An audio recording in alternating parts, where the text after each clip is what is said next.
Jenna. Okay, 3, 2, 1, here we go.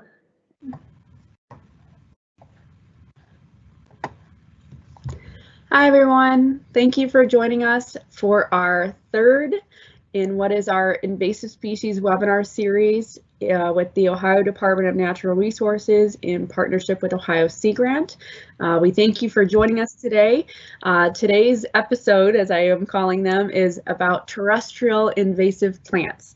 And I titled this specific episode as Don't Forget About the Plants, because in our previous webinars, we've talked a little bit about some pretty charismatic animals and in aquatic invasives in Ohio.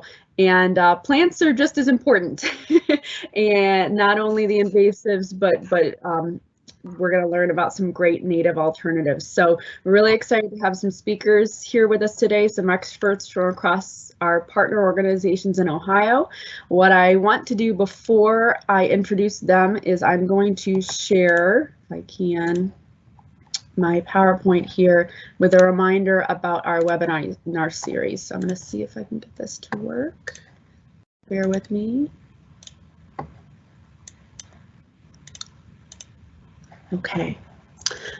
So as I mentioned, we had 2 previous webinars, one on July 7th, which was an overview of aquatic invasive animals and plants in Ohio, one on July 14th, which was last week, specifically about our Stop Aquatic Hitchhikers campaign and some tips and resources.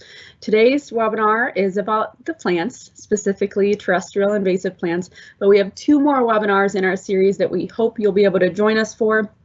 Next week will be about citizen science and some specific ways that you as Ohioans can help keep track and report some of these new invasives across Ohio.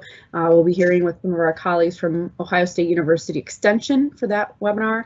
And then the final one for August 4th, we are setting up to be a spotlight on wild boar, which is a pretty interesting invasive animal in Ohio. All of the webinars will be recorded and available on the OhioDNR YouTube channel. So please check them out if you're interested down the road, or share them as a resource for any folks who are looking to learn more about invasives, whether they are aquatic terrestrial animals or plants. Alrighty. So first, I'm going to introduce Dr. Emily Rochart, who is with Cleveland State University. Emily joins us as one of our experts in terrestrial invasive plants for Ohio, and she's also representing the Ohio Invasive Plants Council. So she's joining us today to talk a little bit about the importance of the impacts of terrestrial invasive plants and some discussion about native alternatives. And then we'll hear from our second speaker. So I want to mention we do have our producer, Jenna Winters, behind the scenes here, and our colleague with the Ohio Clean Marinas program, Heather Sheets, who will be posting links in the background and fielding any questions. There is a Q&A box as part of the live webinar, so we do encourage you, if you have any questions at any time, do use the chat box and enter those questions and we'll get them answered for you. All right, I'll stop presenting and pass off to Emily. Thank you. All right, thank you so much, Sarah. I'm going to share a PowerPoint that has some pictures to help me sort of guide you through this topic a little bit. Can everyone see that okay? Does that look good? Okay, awesome. Thank you so much. So I'm going to give just a very brief introduction to invasive plants. And this presentation is in collaboration with Jennifer Windus, who is the president of the Ohio Invasive Plants Council. Can you still see my presentation?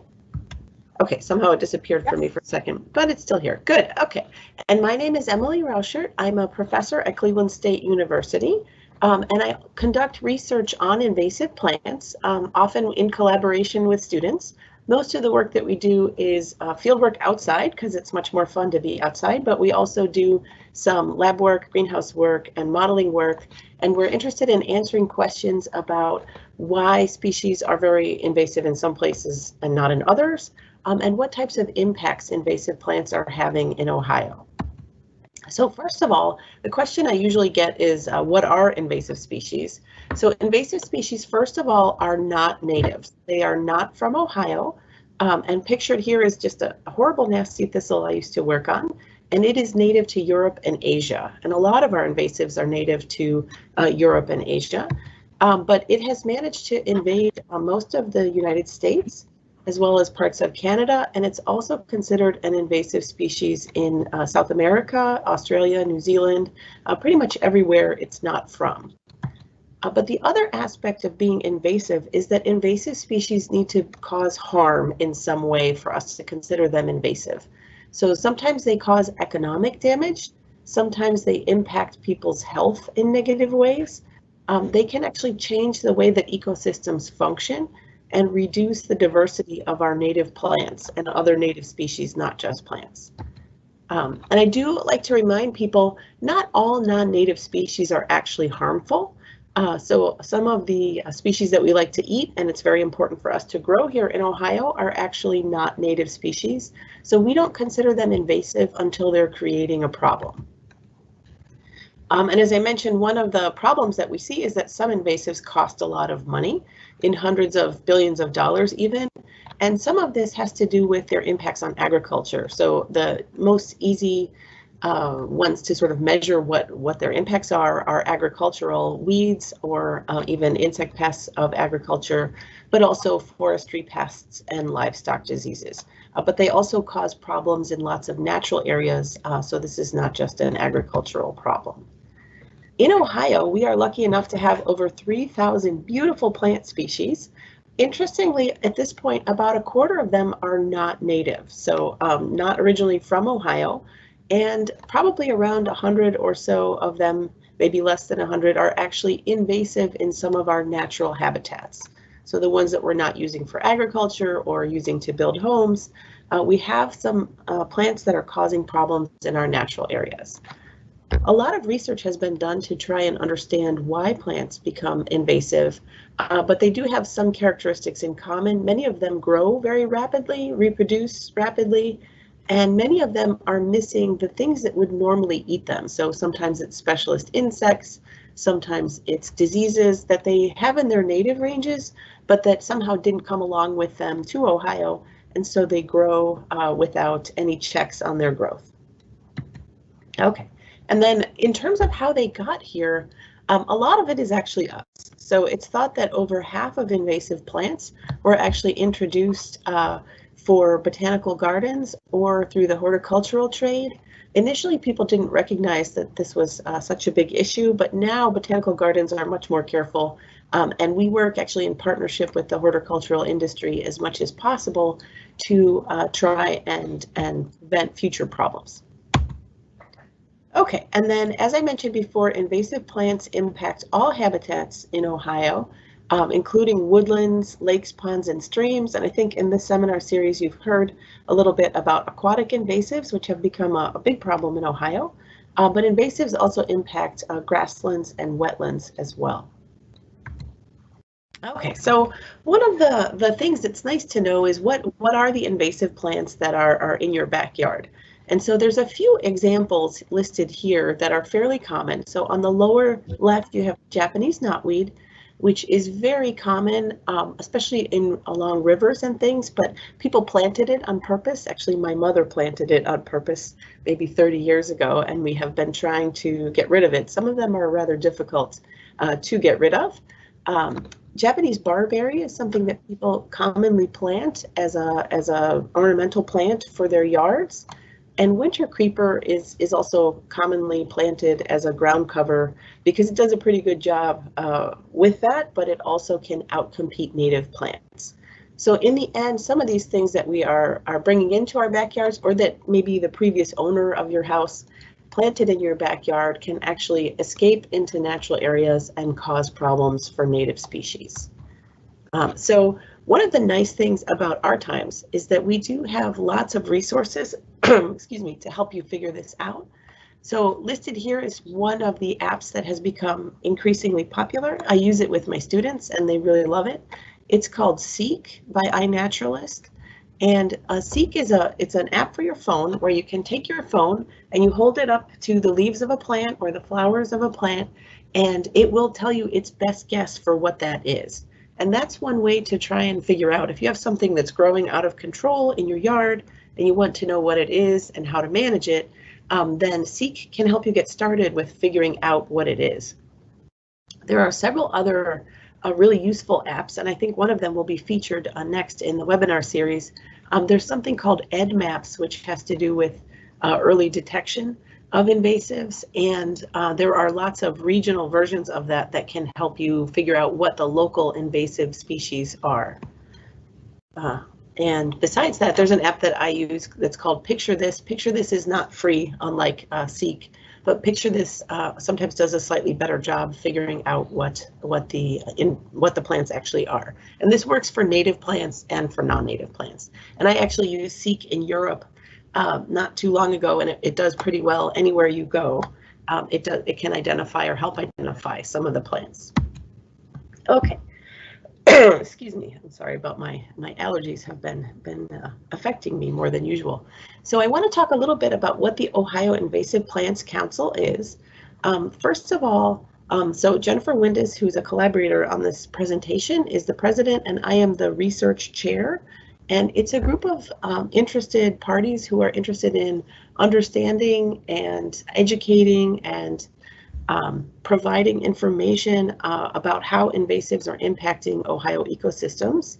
And our board consists of representatives from many different directions. So we have people who work for state agencies, we have people from the horticultural industry, we have people from academia, people who work for nonprofits, as well as the interested public are all represented on our board. And we really enjoy collaborating together and sharing perspectives on how to best deal with some of these invasive problems.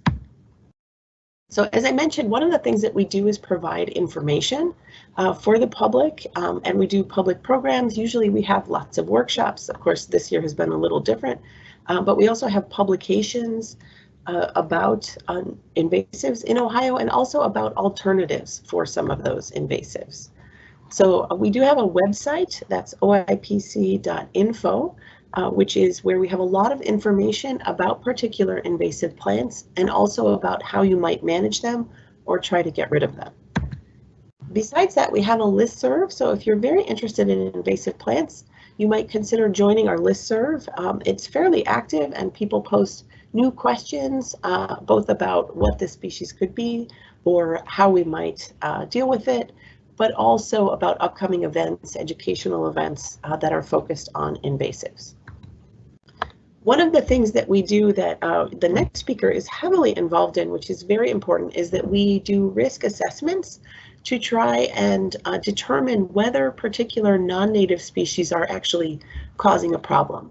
Excuse me. So we do an invasive plant assessment, and we have an assessment team that Rick is a member of that does very, very critical work trying to determine how bad of a problem it actually is. And so there's a whole series of questions, and some of the species we determined are invasive, and some species actually, even though people don't like them, they don't seem to be currently creating problems in Ohio. So this assessment process is a way to rigorously try to determine, is this a problem or is this not really a problem? Or is this something we should keep an eye on? And so on the basis of this, we come up with our scores of how invasive something is, and we use these to make recommendations about which plants we shouldn't be selling in Ohio. And we do now have laws in Ohio that ban the selling of certain invasive plants, and we're constantly on the lookout for, is there anything else that should be on that list so that we can not sell species that we know could be problematic in Ohio. And then pictured here on the right is our alternatives brochure. Usually it's not enough to just say, no, not that thing. So we do want to help people have alternatives of native plants that they could plant in their yards instead of some of the invasives that people have been planting for a while. And we're actually expanding this alternatives process. Besides what's in the brochure here, we've also identified a whole set of other species that might be good for the types of things that people like to do in their yard. So have ground cover in some areas, have shrubs, have trees. So the alternatives lists other species that you could plant instead of invasive plants, and we do work closely with the horticulture industry to actually suggest things that you could buy commercially. So that's an important part of that process. And so basically, I'm repeating what I just said. There are 15 plants in the brochure, and then we list 3 or 4 native or at least non-invasive alternatives that you might consider planting instead. And then in terms of the types of things that you can do to help as citizens, so first of all, encourage others to be aware of this as a problem. There are also lots of opportunities in local parks to volunteer to help control invasives. I live in the Cleveland area, and so both the Cleveland Metro Parks and also the Cuyahoga Valley National Park have lots of opportunities for volunteers to help mitigate some of the invasion problems that we have. When you're making decisions about what to plant in your yard, you want to try to use native, non-invasive plants. And nowadays with smartphones, it's not that difficult to look up what plant you're considering buying so that you can really determine, is this a good idea or is this something that might actually spread and threaten Ohio natural areas? You want to make sure that you're not transporting invasive seeds around. So if you go hiking somewhere far, far away, make sure you clean your shoes off before you come back to Ohio and start hiking around in Ohio. And similarly with bicycle tires, so that you can avoid bringing in new species that we don't already have in Ohio. And finally, consider getting involved. There's our website again, oipc.info. We are the Ohio Invasive Plants Council, and we do a number of different initiatives to help educate the public and provide resources for people in Ohio so that you can understand this problem a little bit better. And that's all from me. Let me get back to here so I can stop sharing. Thank you, Emily. That was perfect. Thank you. I'm just going to check here. We do not have any questions, but as a reminder, if anybody is here with us live, we have several links that have been posted in the published announcements section of the live event Q&A. So please do feel free to check those out for some information related to what Dr. Richard mentioned. And also, again, please do feel free to submit any questions you have or comments in the Q&A box as we move forward. Awesome, thank you. Next, we're going to have Rick Gardner, who is the Chief Botanist with the Ohio Department of Natural Resources, Division of Natural Areas and Preserves.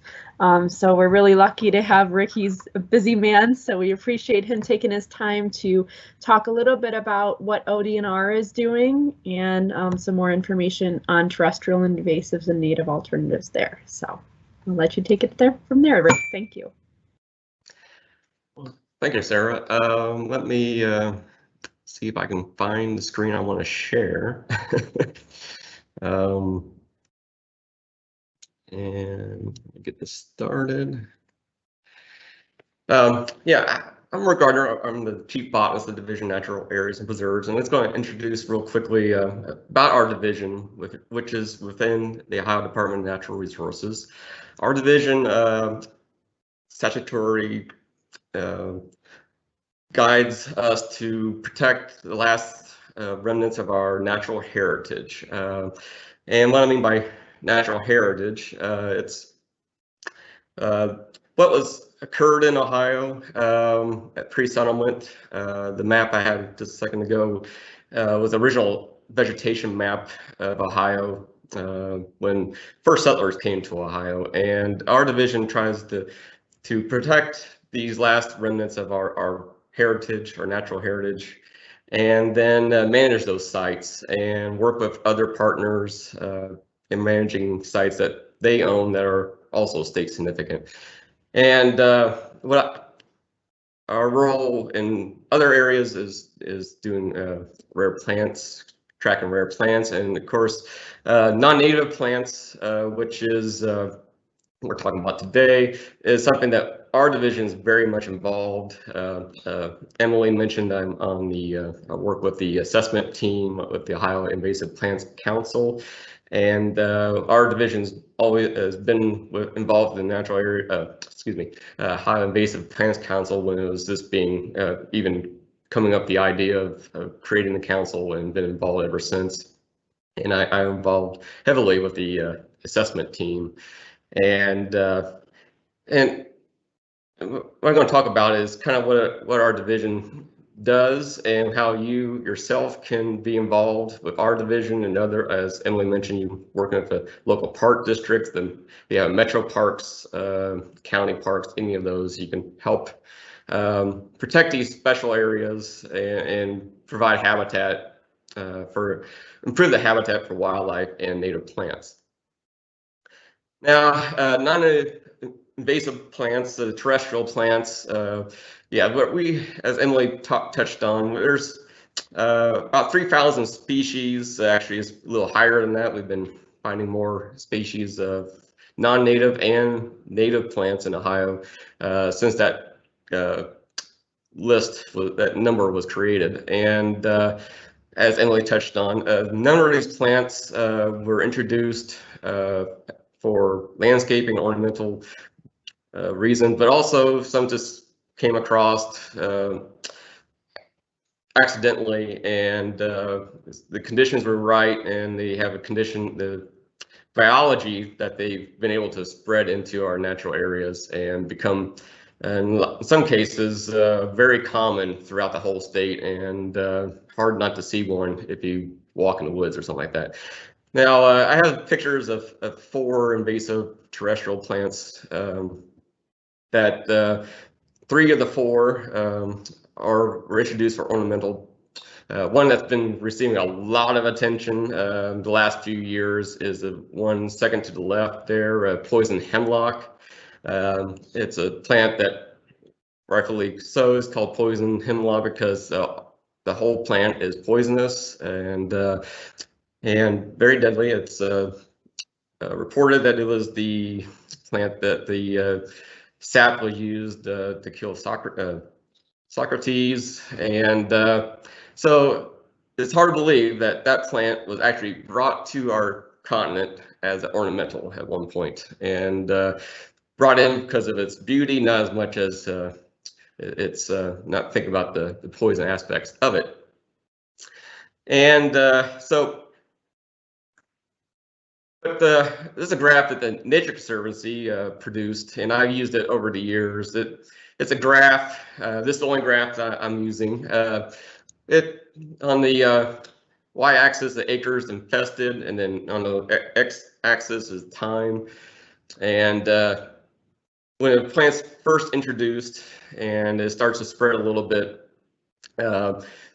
you might detect it out in nature. I know a number of plants that myself and others saw very early on in the stages and saw a plant here and there, and didn't really think about it so much as possibly becoming invasive. But over the years, it has spread, and just using the example of poison hemlock, it was introduced into Ohio in 1870s, early 1880s as ornamental, and pretty much stayed where it's supposed to be. Did escape pretty early on, but it was not widespread at all.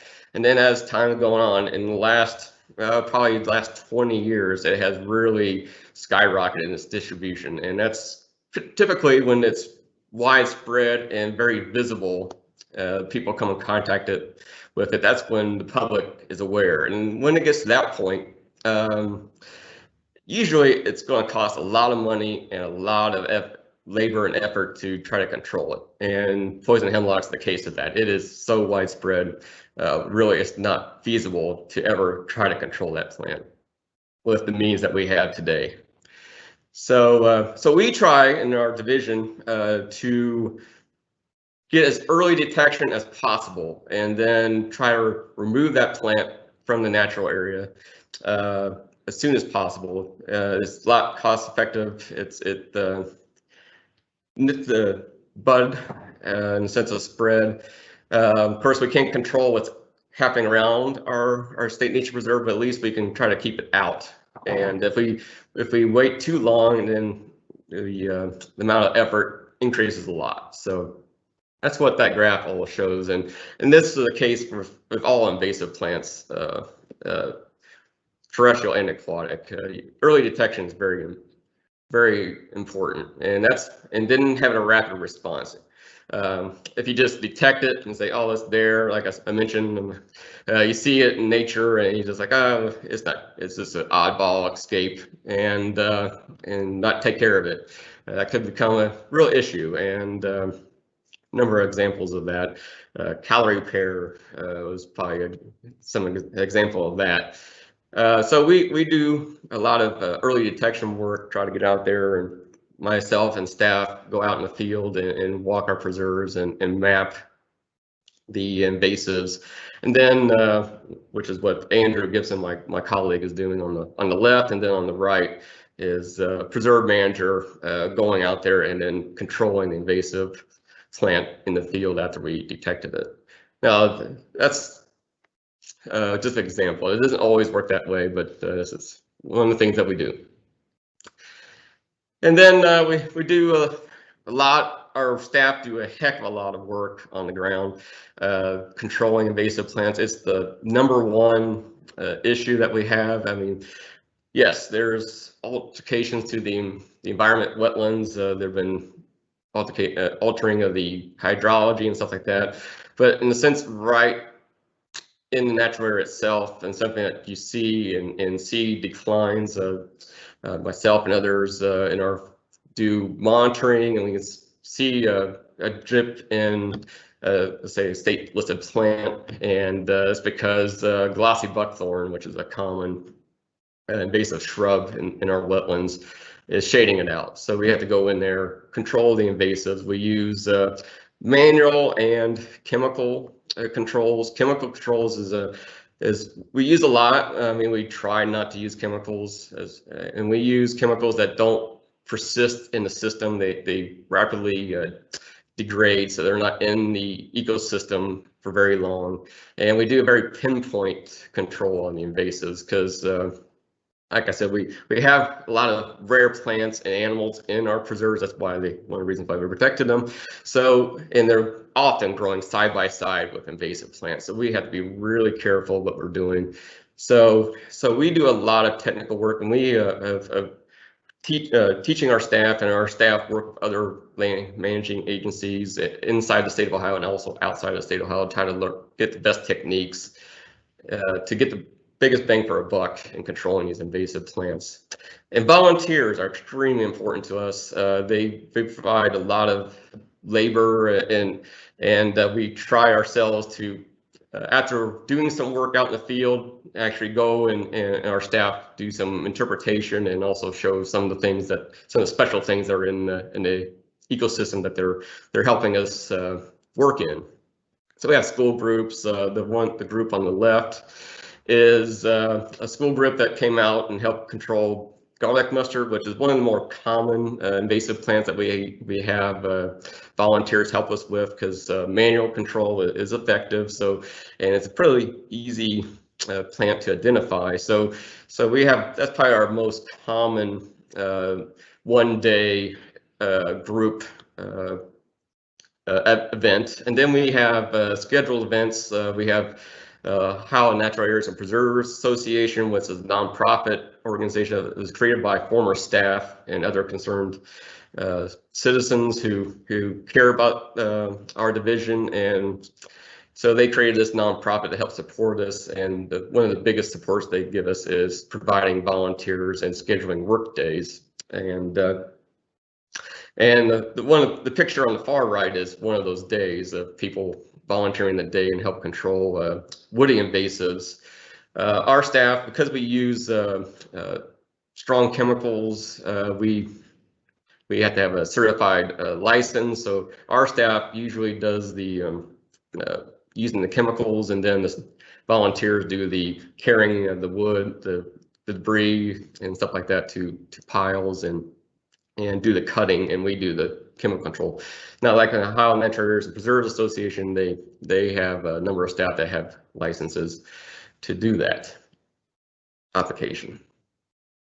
Now, Emily had a list, and I have a list myself. So this was to really get into your head of volunteering and what you can do to help with the fight against invasive plants.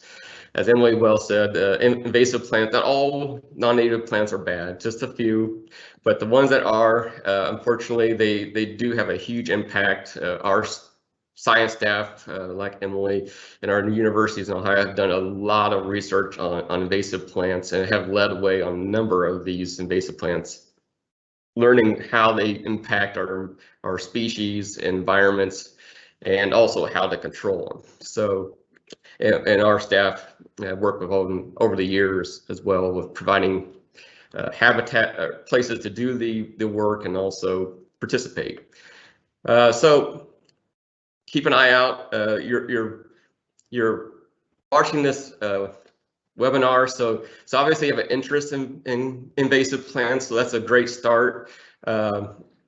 Emily mentioned Seek and iNaturalist, that's in EQIP or EDAP, excuse me, and as ways to help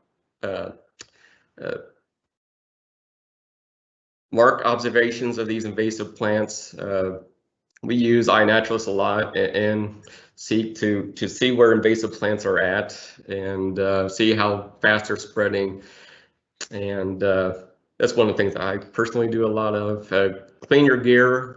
We are vectors of spread. We're not immune. We're not outside of that spread. I mean, our wildlife spreads them, but we do too. So if you see a boot scraper at the trailhead, you use that to clean off your boots. If you go one place to the other, try to best to clean your walking stick and boots and all that, so you don't spread, because trails are great, but they also are vectors of spread. I mean, that's a lot of research have done, looked at the trail corridors and how that's where the invasive plants get a head start, and then they spread out in the trails into the surrounding natural areas. So it's important to clean your boots and gear when you're out after you've been out in site. And native in your own landscaping, purchasing native plants, help those pollinators. Our pollinators need help. And Dr. Doug Tallamy, who's been an advocate for planting native plants in your backyard, a great resource, has a number of great books on how you can be involved with that. Provide, since our landscape has changed and most of our landscape is now urban and suburban, you can provide some habitat and replace some of these plants that could spread into our natural areas with native plants. And so that's one way you can help as well. And when you're crossing state lines and stuff like that, try to keep things clean. A lot of things, especially when you go down to areas that have invasive plants widespread down there, and you don't clean your boots and you walk in the natural area there, that invasive plant might pop up there. And I documented over the years plants that are far away from any known occurrence, and probably somebody from out of the state visited this park and helped spread it there, because there's no local records of it. In sense of firewood and invasive insects, it's great. It's best not to remove firewood, and like I mentioned before, just invasive control. Volunteer with your local park districts, and our division of parks, state parks also could use help in volunteering invasive control, and control invasives on your own property. Identify them and then learn how to control them. There's a lot of resources out there.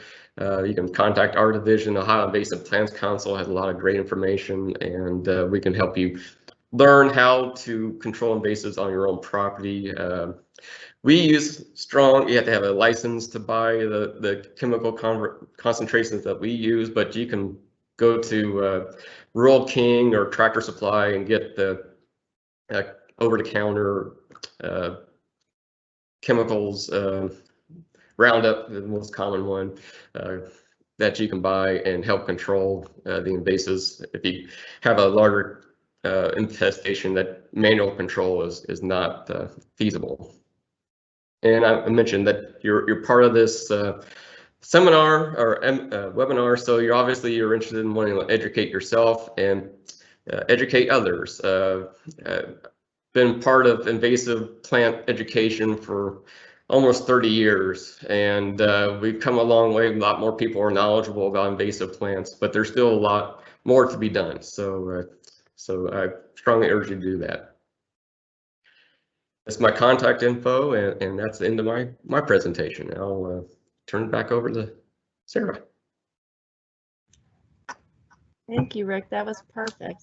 Thank you so much. Lots of great information. Jen, up here out of the background, if you don't mind, you put me over to live. I'm just making sure you all can see me. I am going to share just a couple slides. I have some great additional slides, kind of elaborating on what Rick said from one of Rick's colleagues, Adam Woolever, who is in Northeast Ohio, and just to push the envelope a little bit more as to hopefully encouraging you to consider native plants. I'm going to see if I can share my PowerPoint right here and just provide a few slides for, yes, this is, and I will say this from experience, I do not have a green thumb. I am not with DNAP. I am with Ohio Sea Grant and the Ohio Clean Marinas program. I can't usually keep a plant alive to save my life, and I am living proof that you can plant natives and successfully have natives established in your own backyard. So these are, I'm going to thank Adam, these are some slides with examples of actual projects that are across Ohio, just to give you a feel for what it can look like if you look at managing your property and introducing natives, maybe eradicating some invasives. So this is an actual, the Ohio Department of Natural Resources central office in Columbus, and I can get this here. You can see a nice, it's sometimes people think, oh, planting natives, that they're, you know, weeds, and if you do it right, you use the resources that have been provided to you today, you can make a very aesthetically pleasing, wildlife enhancing habitat that also functions for stormwater management, flooding management, and again introduces these native plants, gives these native plants a greater chance of surviving, establishing, and outcompeting those invasives, which are so hard to get rid of once they're introduced. Here's some other pictures here. Again, gorgeous. And this would have all been an area that, you know, you would have had to mow to maintain. So now, once established, these plants will come back on their own. They're beautiful. They bring lots of wildlife, great pollinator habitat. Here's another example of a residence before and after with some introductions here. I'm just going to go through some of these slides. And you can see, again, it's in my mind, multi-beneficial. It's less area that you have to mow, and it's native, it's organisms that belong in the area. Wonderful, the amount of wildlife, birds, butterflies, bees that you'll see that will help build habitat for those organisms. Here's some more examples of just some ideas of what you can do with landscaping and implementing native plants. Go to some of these signs. Using also fellow colleagues of ODNR. And this one, these are some slides that I brought up. This is Kelly's Island State Park. If there's anybody from Northern Ohio that goes out there, again, traditionally a mowed field, put in some native plants, have a wonderful wildlife area, and really just enhances the look of the overall area. This is my personal home, and this is, again, my testimony. I took some milkweed that I got, and you'll see on the left-hand side, if those of you are on, can find that monarch butterfly in there. Really does work for our monarch butterflies. These I planted from seed 3 to 5 years ago. They come back every single year, low maintenance. It's in my mulch front flower bed. I don't have to, then these kind of take over these native plants. I don't have to worry about weeding out the area because the milkweed fills in pretty well. And we regularly have monarchs and some other pollinators and wildlife that stop by. This is I just took cinder blocks, put some mulch and got some plugs of native rain garden plants. And this was like right when I first got it started. This year, that entire flower bed is filled. These plants come back every year. I had to do a little bit of weeding, make sure they were watered a little bit well the first couple months, the first year really. Now I don't have to do anything. They come back every year. They help soak up water, keep water away from my shed, manage flooding, and we have a ton of wildlife that uses that. So these are just a couple other slides I'm sharing from Adam with resources. Whole range of cost, but keep your eyes out. There's lots of resources, and again, nowadays native is big. It's a huge interest to a lot of nurseries, especially natural resource managers. So you can either purchase seeds or you can keep an eye out. Sometimes there's donations or opportunities with local natural resource agencies, soil and water conservation districts, what have you. They may be having native plant sales. So keep an eye out and you can find some really good deals, especially if they're buying in bulk, for example, and they have a lot of seed or plant plugs available. So these are just some rough costs. If you want to scale up and do a large area, obviously that would cost more, but you could, what I recommend is you can start small, start with like a small flower bed on your residence. You could always build on it year by year. These are some more tips from Adam. Shop around, prices are competitive. Native plants sell for around the same price that you would pay for non-native plants, and native plant owners are business owners too. So local business, stop by, talk to them, network with them. Maybe you can find out deals that are going on, or maybe if it's at the end of the season, you can see what they have. So get to know them. They're very knowledgeable, and let them know that you're interested in native plants and they can point you in the right direction.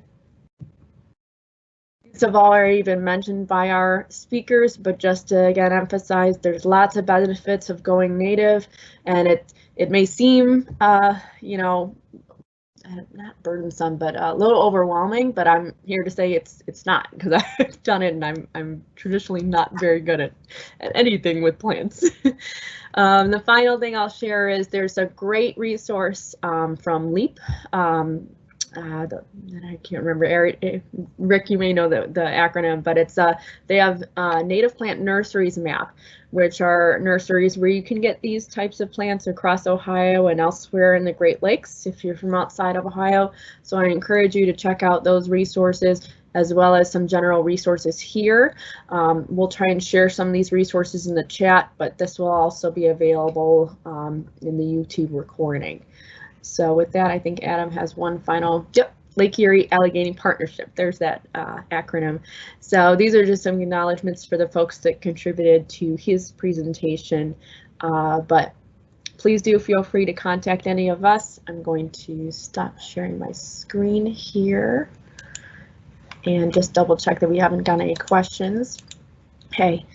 But thank you all again for joining us. Please do feel free to reach out to any of us, the Ohio Invasive Plants Council, the ODNR, Division of Natural Areas and Preserves, Ohio Sea Grant, and any of the many other wonderful partners that we have across Ohio who help us in our fight against aquatic invasive species, terrestrial invasive species, and more. And we thank you in any way, shape, or form that you are helping us either prevent, become educating about invasives, or even implement some natives as best you can. So Jenna, I'll check, but it looks like we don't have any questions. So with that, I think we may close out. Just want to confirm.